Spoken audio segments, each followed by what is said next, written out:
The sound of my suitcase zipping shut was supposed to be the start of my $5,000 dream vacation to Japan. But when I reached for my passport on the coffee table, my heart stopped. The pristine blue booklet was open, and my photo page, along with my expensive, hard-to-get visa, was completely blacked out with a thick Sharpie marker. A cold, sickening sweat broke out across my forehead.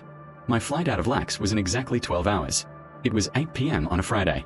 There were no emergency passport agencies open. There was no magical fix. I picked up the booklet with trembling hands. The damage was catastrophic. The thick black ink had bled completely through the laminated data page. My face was turned into a crude, jagged blob. The machine-readable zone, the barcode at the bottom that scans at security, was aggressively crossed out. And the opposite page, holding the Japanese visa I had spent 3 weeks coordinating with the consulate, was covered in black spirals. The sharp, chemical smell of fresh permanent marker hung heavy in the living room air. I looked up. My 7-year-old nephew, Leo, was sitting on the living room rug, happily watching cartoons. Next to his foot was a black, uncapped Sharpie. Leo, I choked out. The word felt like sandpaper in my throat. What did you do? Leo turned around and beamed at me, completely proud of himself. I gave you a mustache, Uncle OP, and pirate hair. You looked boring in the picture, so I made you look cool for your trip. My knees literally gave out. I sank onto the edge of the couch, staring at the ruined document. $5,000. That's what this trip cost. The non-refundable ANA premium economy flight. The 2-week junior rail pass. The prepaid, non-refundable stays at traditional ryokans in Kyoto. 2 years of aggressive saving, working overtime at my firm, all vanishing into the bleeding ink of a Sharpie. What's going on in here? Why do you look like you've seen a ghost? My sister, Megan, strolled into the living room from the kitchen, wiping her hands on a dish towel. She had come over to send me off and use my apartment while I was away. I held up the passport. My hands were shaking so violently the pages flooded. He destroyed it. Megan, my passport is void. My visa is gone. My flight is at 8 o'clock tomorrow morning. Megan squinted at the booklet, then let out a short, dismissive laugh. Oh, OP, don't be so dramatic. He just drew a little mustache on you. It's actually kind of cute. The security people at the airport will think it's funny. Think it's funny? I screamed, the panic finally giving way to sheer, unadulterated rage. Megan, this is a federal identification document. It is a felony to alter it. If I hand this to a TSA agent or a gate agent, they won't laugh. They will deny me boarding instantly. The barcode is unreadable. The Japanese visa is defaced. Megan crossed her arms, her smile turning into an annoyed scowl. Well, just use a wet wipe and rub it off. Or print a new picture and tape it over. You're acting like the world is ending. It's Sharpie on laminated paper. I yelled, trying and failing to rub the dry ink with my thumb. It's permanent, and you can't tape things into a passport. I can't go to Japan. I just lost $5,000. You didn't lose anything, she snapped, stepping in front of Leo protectively. Just go to the airport early tomorrow and ask them to print you a new booklet. It's just a piece of paper. OP, don't you dare yell at my son because you were careless enough to leave your important things on the coffee table where a child could reach them. You know he likes to color. I stared at her, my mouth open in sheer disbelief. Print a new passport at the check-in desk? She lived in a different reality, and I was trapped in it, watching my dream trip burn to the ground. Print a new booklet. I screamed, the sound tearing out of my throat. My voice actually cracked. The sheer, terrifying stupidity of her statement shattered whatever polite family filter I had left. Megan, the airline doesn't print passports. The State Department does. It takes weeks. I gave you a cool mustache for your trip. Leo chimed in again, holding up the black Sharpie like it was a magic wand. He was completely oblivious to the fact that I was having a localized nervous breakdown. Megan rolled her eyes, put her hands on her hips, and stepped aggressively between me and her son. Stop yelling, she barked. You are completely overreacting. It's just a little drawing, OP. It's not like he ripped the pages out. The barcode numbers are still, well, mostly visible if you squint. Squint. I held the passport up to her face. The machine-readable zone at the bottom was a solid black bar. Megan, machines scan this. Machines don't squint. And my face is a black blob. This is a defaced federal document. It is legally void. Oh, please, Megan scoffed, waving her hand dismissively. The airport security people have kids, OP. They deal with this stuff all the time. They will understand. Just go to the desk, tell them he's an artist, and smile. They aren't going to cancel a whole airplane just because of a marker. Isterde here. They don't cancel the airplane, Megan. They cancel me. They deny me boarding.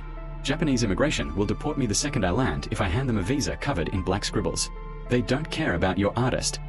It's just a piece of paper, she sighed, walking over to my kitchen island to pour herself a glass of my water. You're just looking for an excuse to back out because you have travel anxiety.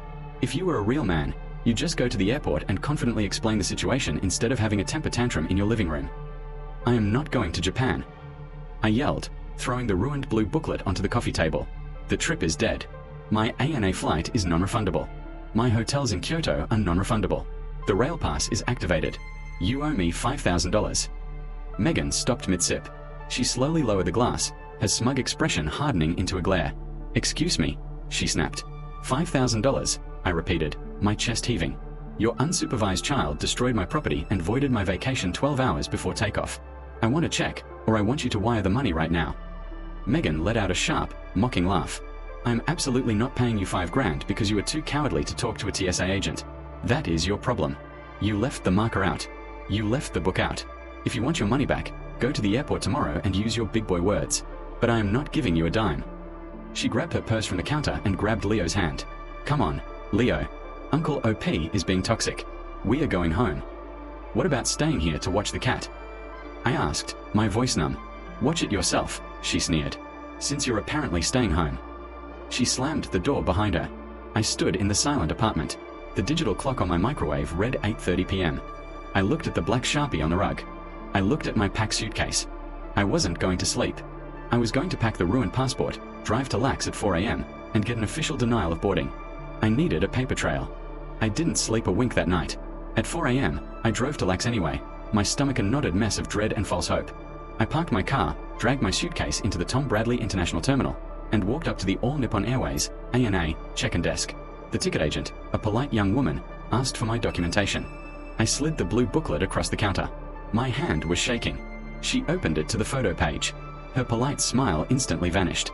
Her eyes went wide, flicking from the aggressive black Sharpie scribbles covering my face to the completely blacked-out machine-readable zone. Sir. She started, her voice dropping. What is this? My nephew, I croaked. He got to it last night. I know it looks bad.